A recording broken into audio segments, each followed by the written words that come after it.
That's our YouTube channel. Okay. So guys, April Lopez again here from Lopez Family and Wound Healing Clinic. We have a live testimonial of a patient that honored us with their presence, fresh out of ICU a few weeks ago, and you didn't call me. I'm upset. You guys should have called me. And I literally texted him a few days ago. I do, hi, beautiful, thank you for coming. I do that a lot. But you know what? I really appreciate, because the people that come on a short moment's notice are the people that I always say they're my blood. And one of the things that I always say regarding the patient care we provide in our team is that patients become extended family to us. And if you don't involve everybody in healing them, this lady was an intricate part of his healing. I wish I could clone her. She took beautiful notes. I bet you they have the notebook where they have the dates and the times of how it's happened, what went next, who saw me next, what time April came, and you're gonna talk about that in a minute. But every case that we acquire, every case that we are humbled to take care of, it becomes personal. Daniel knows it becomes personal, because when there's an issue happening with my patient, I have him on the phone. And I literally want to Skype with him and show him a wound and say, look at this. This is what's going on. Take care of it for me. And Daniel takes care of it for me. Daniel, raise up your hand. He's from Grand Terrace. He's the administrator. We love him because he does good work for patients. Okay? We also have Miss Francina Adkins. She's the DON of Retama. We love her because they do good work for patients. And who takes care of a patient? Not a building. The people in it, eyes and ears, every nurse that touches the patient, every administrator that cares enough to lay out a chart and review from beginning to end what was supposed to happen to his patient. Did it get done the right way? And if you always have that mentality, I want to treat Mr. Printy the way I would want somebody to treat my father. Everybody should have that mentality. And it should become personal enough where you're going to pick up the phone and say, I have a concern. So Mr. Printy, is it projecting? This is Mr. Printy's beautiful leg. Okay? Foot, ankle, foot and ankle. So I say leg because it was a leg that could have been lost when this happened. Okay? And does that come out on the feed? I want you to turn and I want you to kind of, does it look good on the feed? Focus a little bit on the feed.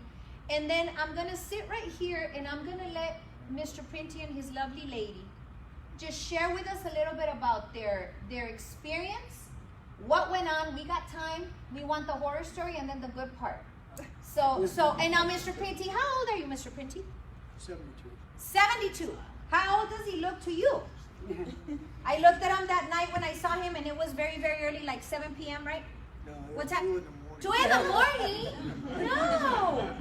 I went to see him at 2 in the morning, and I turned around, I'm like, I have the wrong room. And I was like, look at his tag. And he goes, I'm Printy. I go, no, you look like you're in your 40s. When he started, I go, and I turn, he goes, I'm in my 70s. And he turns on the light. And that was the beginning of a lovely relationship. So, Mr. Printy, tell us your story, how this happened. It was worse than this. It was black, dry, and hard. So tell us what happened to you, Mr. Printy, and what happened with your ankle.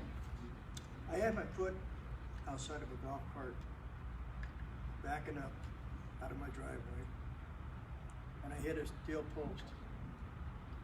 And I thought at the time I lost my foot. It was still there, but it felt terrible. And this sweet lady here has done a lot for me. She come out the door just as I done it. We don't know why. And my shoe was full of blood because I'm on a blood thinner because I have a manual valve in my heart from an open heart surgery back in 2007. I had an aneurysm of a 9.6 right underneath the heart. For you people that know it's a big thing. Again, I'm a miracle. Anyhow, we went to the ER. They stitched it up. It was a very tiny cut, but they shouldn't have never stitched me up. They should have left it open. Because the foot turned back. I don't know if you She don't do this foot justice. What she did for you. He means what she's done for his foot. Yeah, but to start with. Oh, yeah, she was amazing. He wouldn't have a foot if it wasn't for her. For us, we did it together. Well, that's true. I'll put it up, honey, don't worry. It was black, dry, and hard. I'll email it to you right now. I have it in your texts. He wants to pass it around. We're gonna put it close for the live feed. We're gonna put it close for the live feed, and if you don't mind, I am gonna pass it around because that's bad. Guys, can you please zoom in for the live feed? Okay. When those of you that have sent me patients know this, like you guys send me some pretty bad stuff. I wish I ever had like an easy wound, but some of the stuff that pass it around, some of the stuff that the cases that I see, I literally see the case and I'm like, don't worry about it, you know, we're fine. Then I get on like, oh my gosh, that guy's gonna lose a leg. It looks really, really bad. So then, Mr. Printy, but they sent you home like that, Mr. Printy. Twice. Well, You went to the ER, they saw that, and they sent you home. Guys, zoom in on me. If you're an emergency room practitioner, please don't send these patients home like this. Doesn't hurt you to admit it, do a 24-hour admission and call somebody that knows. Please, reach out. That's one thing that nurse practitioners do very well. We call everybody, get a team in. You know why? We should want to do what's right for this patient. Oh, you're good, you're fine, you know, go see the doctor tomorrow. Just please don't send these patients home like this. I hear these horror stories all the time. He was seen, I'm like, who saw you? I'm literally, and guys, for those of you that are practitioners, people know how you practice. If you think that you're gonna be doing some stuff in your clinic and nobody's gonna find out, we all know. The patient's gonna tell everybody, the nurses are gonna find out, and they're gonna say, don't go over there. You go to that ER, they see you, they don't know what they're doing, and they're gonna send you home. Nobody knows everything. I'm sorry. If you're a physician and you have 20 different board certifications, I guarantee you, you don't know everything yet. So we have to have a humble mind, some eyes that are ready to see things with a different view, and listen to the patients. The patient's gonna tell you what they need, okay? Never, never assume that you're the practitioner and you decide what the patient needs. Sir, you know, it doesn't look bad, but do you feel really, really sick? I mean, the patient clearly, if you see the picture, was not well. So then what happened, Mr. Printy? You went? Well, we wanted a second opinion. Somebody told you that you needed what? What were they gonna do to you? Well, I went home and first responder for RV park said I needed debride. Yeah, to be debrided. And I didn't know what that was. So I went to the wound care clinic over by Edinburgh, and they immediately sent me to the ER, and the ER says, you're going upstairs immediately. And Deborah, did you see him? Look at Deborah's here. Oh, she is. Yes, she is. Well, he got admitted because Deborah said he needed admission. I'm sure of it. And then? And the next thing I know, they're cutting my foot open. And then they put a vacuum on it. Richard, over there. Wave your hand. Wound back. Hi. Thank you. They put a vac on him. And then? Go over there and find out what this stuff is, guys. And then they said, well, you got infection in the bone. So for the next 30 days, hopefully we can kill the infection in the bone. But they won't guarantee it. So I went to An LTAC. and the next day I met this lady at 2 in the morning. No. Suzanne was working that day. You come in at 2 in the morning. Yes, I did. She says she wants to do the patients early in the morning so they don't back talk to her. But I wake you up. I'm not like those providers that go at 2 in the morning so they don't have to wake up the people and talk to them and see what they need and just make a note. You have to wake up your patient if you're gonna round that late. Anyhow, another lady was taking care of me. I ain't gonna mention no names. Please don't. She's your friend. but she wanted to have my foot amputated. And this lady said, we can save it. And this lady spoke up and says, we'll do that. The lady didn't talk to me anymore. She didn't like that, but I still like her. I don't have a problem with it. Guys, it should not offend you when patients want a second opinion. Practitioners, doctors, any title that you have. We should always be humbled and say, this is what I can do. This is where I'm at. Do you want to seek? I mean, cutting your leg off is not a nonchalant thing that you should, let's just cut that leg off. How about we cut your leg off? So how about you send the patient to somebody that can give them some options?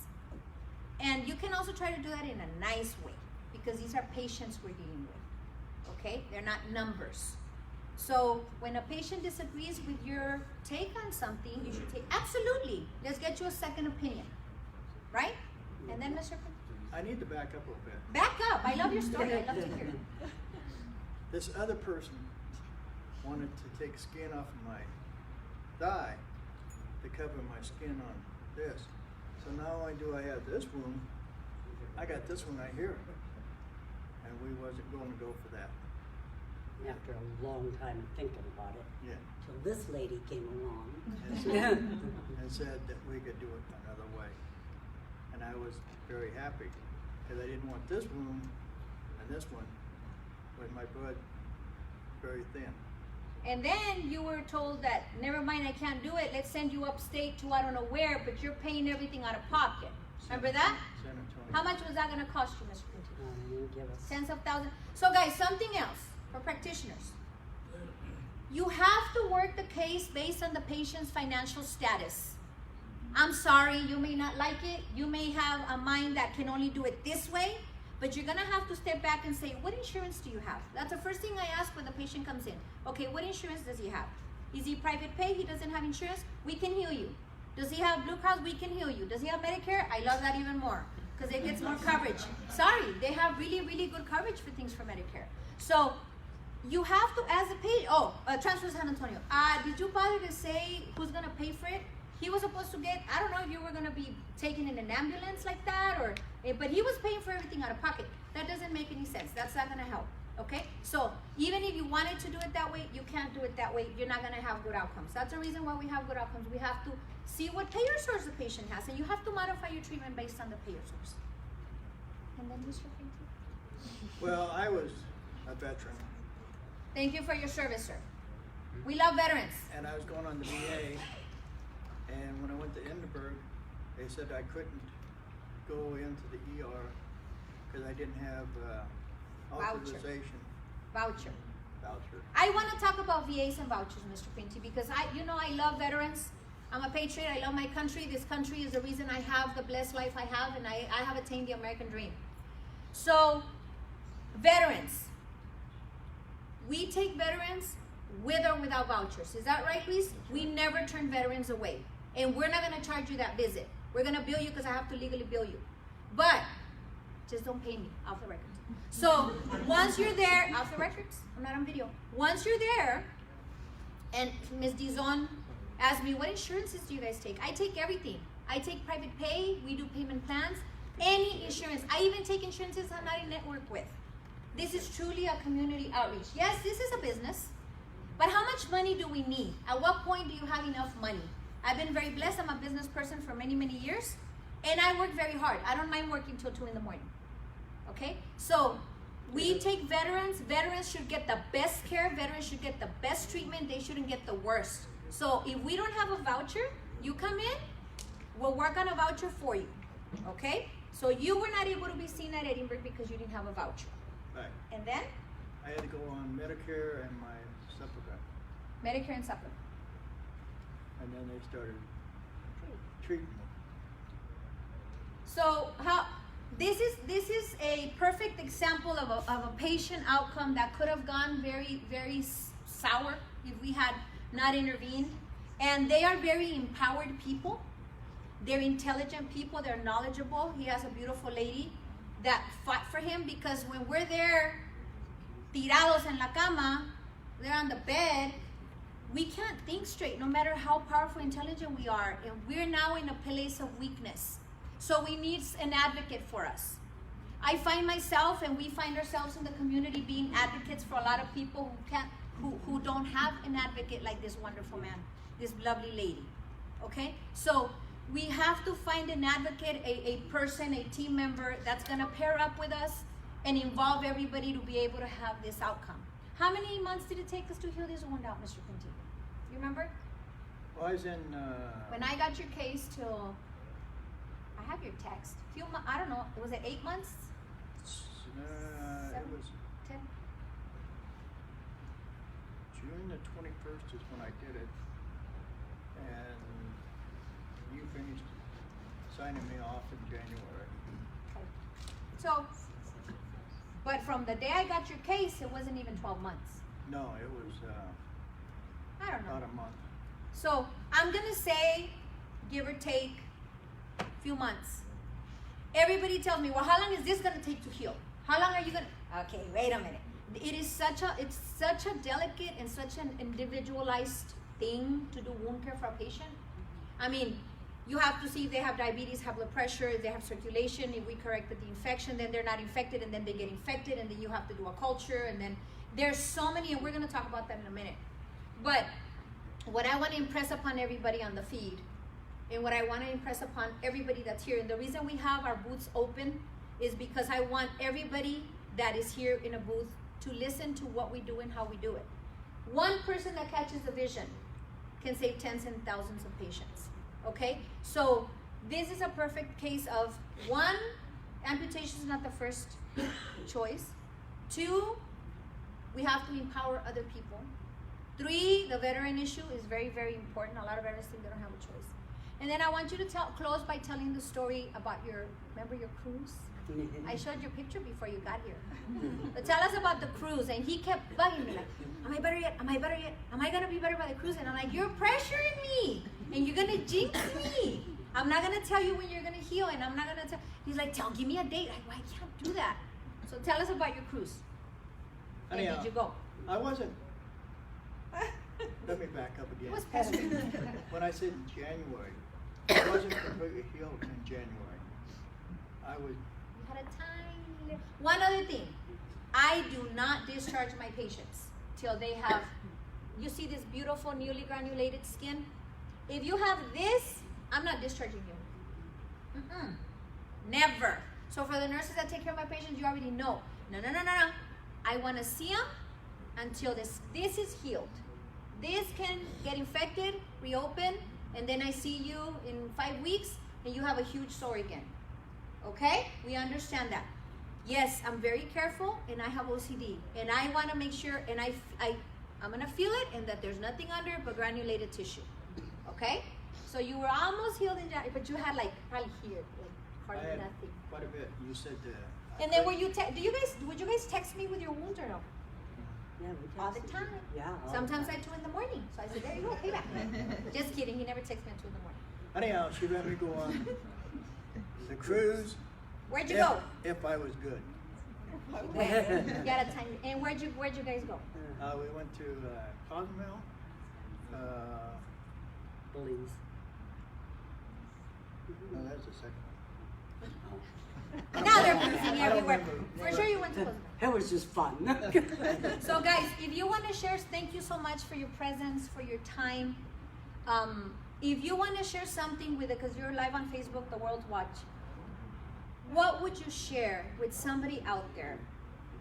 What do you want to leave them with? You have patients out there, they have a wound. Clinicians out there, they have patients with wounds. What do you want to say about wound care, or any thought that you want to leave people with? You always have got a second chance, a second choice. And we didn't know that at the beginning. If I'd have known how I got treated at the ER, that I could go from that one to another one and get a different opinion, I would have. But I was naive, Uninformed, unempowered, which should not happen to our patients. So I tell people now, if you don't like your treatment at this ER, go to another one. And that's what I did. But it took many days, and a nurse that was not a nurse at the time, but she retired. A nurse is always a nurse, Mr. Bringy. And we never retire. Clearly, she told you, hey, you need debridement, right? Yes. Yes. And I didn't know what that was, so now I do. But I'm happy that I can walk down and know And dance. and dance. He's a dancer. Yay! That's the first thing she told me. How long before you can dance? Okay, well. Well, I love you guys. Thank you so much for coming. Thank you. Who kept the phone? Give me the phone back.